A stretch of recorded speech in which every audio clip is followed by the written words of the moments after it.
তাহলে এই শিক্ষাটা আমাকে দেন। যদি আল্লাহর কসম আপনি যদি শিখতে পারেন, আয়াতুল কুরসি পড়ে 3টা ফু দিয়ে হাতে সারা শরীরে মাসাজ করলে আপনার শরীরটা, আল্লাহর কসম, আপনার শরীরটা বন্ধ হয়ে যায়। আপনার শরীরের মধ্যে মশামাছি পর্যন্ত বসতে চেষ্টা করে না। বলেন আল্লাহু আকবার।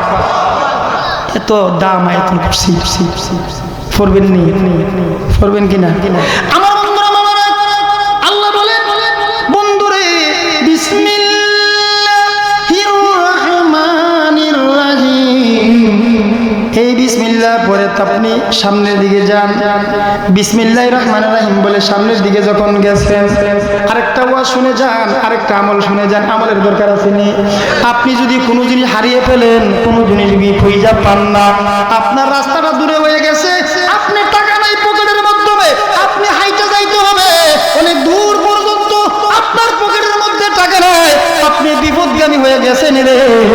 আপনি কি করবেন? যখন হাঁটবেন তখন বিসমিল্লাহির রহমানির রহিম বলবেন, আর কিছুক্ষণ হাঁটার পরে বলবেন বিসমিল্লাহির রহমানির রহিম, আরো কিছুক্ষণ পরে আবার বলবে বিসমিল্লাহির রহমানির রহিম। এই বলে বলতে পড়তে যখন আপনি যাইবেন, আল্লাহর কসম দিয়ে বলি, আপনার 3 কিলোমিটারের রাস্তা 1 কিলোমিটার হয়ে যাইব। মানতে রাজি আছেন নি? খুশি না বেজার? আমার বন্ধুরা, বাবারা, গভীর মনোযোগ। আমার নবীজি বলেন বিসমিল্লাহির রহমানির রহিম পরে যখন সামনে গেছে, যায়া দেখে বাবা একটা বাক্স। যদি বলেন কি দেখছেন? একটা বাক্স, এরকম একটা বাক্স। এই বাক্সের ভিতরে কি লক্ষ্য করে দেখে, বাক্সের উপরে লেখা লা ইলাহা ইল্লাল্লাহু মুহাম্মাদুর রাসূলুল্লাহ, বলেন সাল্লাল্লাহু আলাইহি ওয়াসাল্লাম। আমার নবী দেখে খুশি হয়ে গেলেন। ছায়া দেখে বাক্সের ভিতর দিকে এই পানিটা বাইরে হয়ে আইতেছে। আমার নবী বাক্সের মধ্যে হাত দিছে, দরজা তো খুলে না, তালা দেওয়া অবস্থা। আল্লাহ গো, দরজা কেমনে খুলতাম? আল্লাহ কই, বন্ধু দরজা খুলতে গেলে পড়ুন বিসমিল্লাহির রহমানির রহিম। সুবহানাল্লাহ।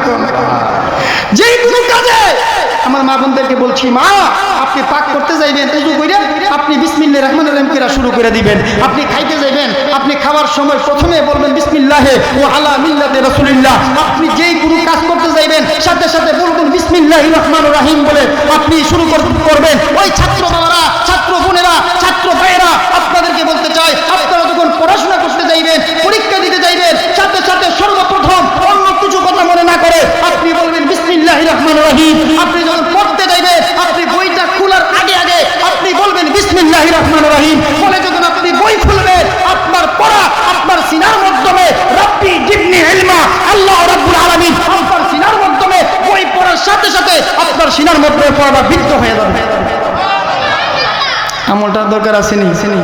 আমার বন্ধুরা, বাবারা, গভীর মনোযোগ। আল্লাহ রাব্বুল আলামিন ডাকতে কই, বন্ধু বিসমিল্লাহির রহমানির রহিম বলিয়া আপনি বাক্সের মধ্যে হাত দেন। হাত দিতে দেরি, ওই বাক্সের দরজাটা খুইলা যাইব। বাক্সের দরজাটা যখন খুলবো গো, তখন বুঝতে পারবেন বাক্সের ভিতরে কি আছে। আমার নূরের নবীজি ওই বাক্সের মাধ্যমে বিসমিল্লাহির রহমানির রহিম বলিয়া যখন বাক্সের মধ্যে হাত দিলে, দেরি হইল না, সাথে সাথে বাক্সের দরজা খুলে গেল। বন্ধু দরজা যখন খুললে লক্ষ্য করে দেখতে যে আমার নবী, এটা তো কোনো পাহাড় থেকে আসে নাই, এটা তো কোনো জঙ্গল থেকে আসেন নাই, এই পানিটা কোনো সাগর থেকে আসেন নাই, এই পানিটা কোনো টিউবওয়েল থেকে আসেন নাই, এই পানিটা কোনো নদীর থেকে আসে নাই, এই পানিটা শুধু একটা মিমের, সুবহানাল্লাহ, মাত্র একটা মিম হরফ। আমার আল্লাহ পাকের কুরআনুল কারীমের 30টা হরফ আছে, এর মধ্যে একটা হরফ আছে মিম। যেই মিম হরফ দিয়ে আমার নবীকে তৈরি করেছে মুহাম্মাদুর রাসূলুল্লাহ সাল্লাল্লাহু আলাইহি ওয়াসাল্লাম।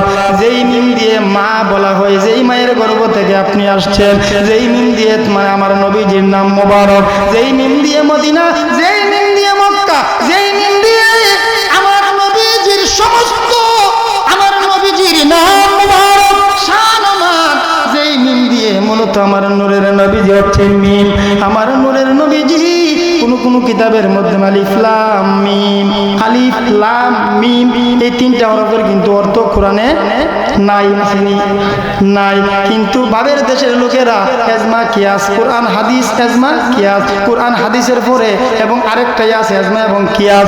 এজমা ইয়া কিয়াস কে তৈরি করছে জানেননি বাংলাদেশে এবং বিশ্বের জমিনে যত বড় বড় মুফতি আছে, যত বড় বড় আলেম আছে, যত বড় বড় মুফাসসির আছে, যত বড় বড় আলেম আছে, আলেম সমাজের বুদ্ধি করে পরামর্শ করে বৈঠক করে একটা মানে দলিল তৈরি করেছে। এটাকে বলা হয় এজমা এবং কিয়াস। এজমা কিয়াসের মধ্যে বলে মিম আলিফ মানে আল্লাহ, লাম মানে জিবরাইল, মিম মানে বলুন মুহাম্মাদুর রাসূলুল্লাহ সাল্লাল্লাহু আলাইহি ওয়াসাল্লাম। আল্লাহু আকবার। তাহলে বোঝা গেল আমার নূরের নবীর কদম মোবারক থেকে হাউজে কাউসারের পানি প্রবাহিত হচ্ছে। জুড়ে বলুন আল্লাহু আকবার। তাহলে আমরা বিসমিল্লাহ পড়ার দরকার আছে নি?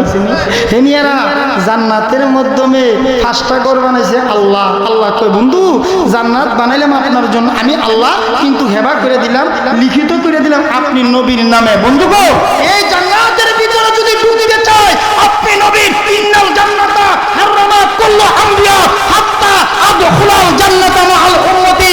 ও হাবিব, আমার নবীজি বলছেন, আল্লাহ আমার নবীজি বলছেন উম্মতেরা তোমরা শুনো, ইন্নাল জান্নাতা হারামা সমস্ত কুল্লু আম্বিয়া সমস্ত আম্বিয়া কেরামদের জন্য জান্নাতে প্রবেশ করে হারাম হয়ে যাবে। হাত্তা আদখুলাল জান্নাতা মাআল উম্মতি, যতক্ষণ পর্যন্ত আমি নবীজি আমার প্রেমিক উম্মতদেরকে নিয়ে যতক্ষণ পর্যন্ত জান্নাতে প্রবেশ করব না ততক্ষণ পর্যন্ত জান্নাতের মধ্যে কোনো নবীরাও যাইতে পারবে না। বলুন আল্লাহু আকবার।